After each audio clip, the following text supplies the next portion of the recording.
Well, of course, as usual, this is our favorite time of the year, most wonderful time of the year. We're undefeated at this point, just like everybody else.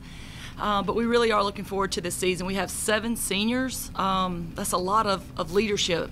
They were sort of wounded and jaded last year. We didn't make it as far as we wanted to go, so that's kind of the perfect position to be in, to have experienced, talented players with a chip on their shoulder. We're striving for new things. We're striving for great things. Again, it's the most wonderful time of the year. We spoke to 2 players, one that's returning and one that's new. What has that been like, a mix of the returning successful team and then some new players in the mix that have heard about your successful program and they want to be a part of it now? I mean, it's a great combination. And the 2 that you heard from, Emily and J-Rob, they play the same position and they are really complementing each other well. J-Rob, who has been in the system for 2 years now and can kind of explain that and play every day and compete against Emily more. We brought Emily in for reasons to fill a gap that we didn't already have.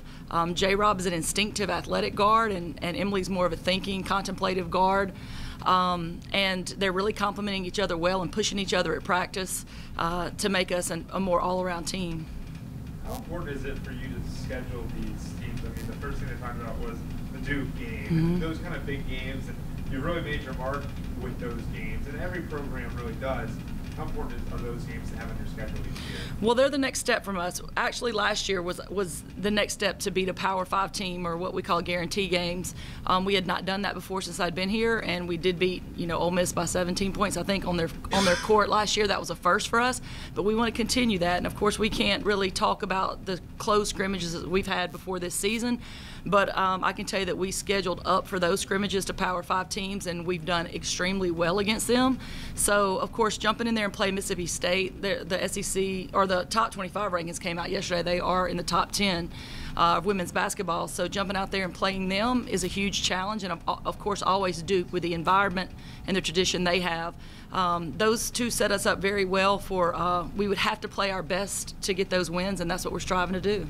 That South Alabama football game, you and Coach Cross were all over ESPN. Did that help you guys at all? I don't want to talk about recruiting, but like people noticing. Did you get any phone calls like, "Hey, I saw you on TV"? Yeah, I got a ton of phone calls and messages that people saw us, and I think the whole image that portrayed did a lot to carry over who we are here at Troy. We're going to be the most excited, most fired up, and it's one Troy. We were there supporting football. So, I mean, yes, it did a lot to the image that was shown there on TV and across Twitter was the men's basketball coach and women's basketball coach together giving all we had at a football game to support for one Troy. My last question, goals this year. I asked your players as well. What are some of the goals that you guys are, you said you're undefeated right now, but what are some of the goals this season? We are always trying to do new things that have never been done before. So, we've never outright won our conference championship. We won the tournament a couple times. But that would take a new level of commitment from our players. The word there would be consistency. Because generally we go in the regular season and we beat the team that wins the outright championship. We usually don't have trouble with those teams. It's the little teams on nights that we let our, not the little teams, but the nights that we let our guard down. That creep up and get us. So that's a word that would be great for us all to just be embedded in us, in our lives in general, is consistency. So winning an outright championship would be a huge goal. Of course, though, ultimately we want to win the tournament championship and get to go back to NCAA tournament and not just be surprised to be there and be glad to be there, but to make a run in that tournament. We've recruited a team and put together a group that literally could do that. If you look at the talent level and how spread across the board our talent is, we could do that, but the toughest thing might be just getting there. What do you have to do to build that consistency, from where you are? Well, we go practice a day at 3 o'clock, and we have to look for any individual in that arena that's not having a good day or producing, because we can't show that. If you're going to be consistent, you have to be consistent every day. So if somebody's having a bad day, just teaching and trying to lead by example that we can't afford to have a bad day if we're going to meet those goals that we want to meet. Describe this team. They look very athletic, just taking a look at them. They are athletic, and that's my brand and my style, and Coach Courtney Simmons is my recruiting coordinator who helps me just always go get the best talent we can possibly get to come to Troy. But you know, again, I think the difference this year is the 7 seniors, the upperclassmen, the fact that I do feel like they carry a little bit of chip on their shoulder because we did not accomplish our goals last year. You say you have 7 seniors. Are your expectations for them different than your underclassmen players? Yes, I want them to. I want them to feel a sense of urgency. This is their last chance. We have set big goals since the day they got here. Before they got here, on their recruiting visits, we talked about how we're trying to do things that haven't been done before. And for many of them, that's one of the deciding factors that made them come to Troy, because they wanted to be a part of that. And so it's their last chance. They should have a different level of urgency than anybody else to accomplish our goals.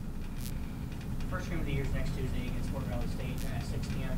How excited are you to kind of get the season rolling with the first regular season game and use that to kind of propel you going forward?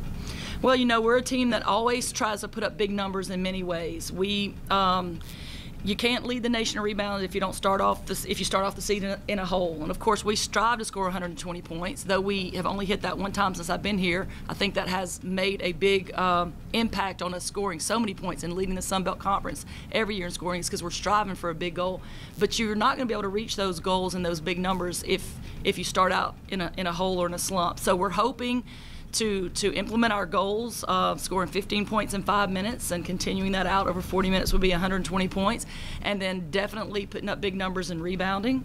Winning is the ultimate goal, but those are the things that we're always looking at. As far as the number we're trying to keep down this year is our fouls. We have been plagued with being too aggressive and fouling too much, and my assistant coaches have really been having the whistle out at practice and making the team aware of when we're committing unnecessary fouls, and I hope that pays off in the Fort Valley State game. You mentioned your assistant coaches. You've been able to keep this group together for a while now. How important is that? I'm extremely blessed. There's no team in the Sun Belt Conference that I'm not sure if there's any in the NCAA that has had a staff that stayed together for this long. Of course, Coach Graff's been with me since day one when I got here to Troy. Coach Courtney Simmons coming the very next year, and Coach Neal the next. And even our director of basketball operations has been here since the day I got here. But we've been together a while. It's kind of like a well-oiled machine. We all know what each other's strengths are, and if we're not strong, where the other one picks up in those moments. So we're very blessed to have carried the staff over for this long. You mentioned in your opening statement about returning to the NCAA tournament, and then we talked last week about that's kind of the standard number you set at Troy, where the NCAA tournament is where we should end up being. How have the seniors and the new faces kind of adapted that role or that mantra of that this is where we need to be at to be in the NCAA tournament? Well, we begin with the end in mind. There's no other conversation we have from day one before we have the conversation of this is how we could get in the best position in the Sun Belt Conference tournament. We actually hand out the brackets. They've changed again this year. We actually hand out the brackets and show the road to that and make everybody very well aware of that. The other thing that everyone is very well aware of is that the Sun Belt Conference, I believe, went up in points in women's basketball more than any other conference in the NCAA. The play of Sun Belt Conference women's basketball is not even recognizable compared to when I got here 7 years ago. The play has gone up so much. If you look and see how many Sun Belt teams won their guarantee games last year, and even we were doing preseason all-conference voting the other day.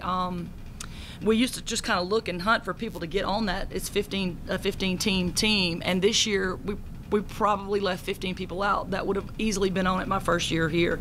So the play of Sun Belt women's basketball has we have as a group strategically done things with scheduling and in recruiting that we've tried to raise a level play in the Sun Belt, and it's definitely paying off. It's going to be a tough league to win.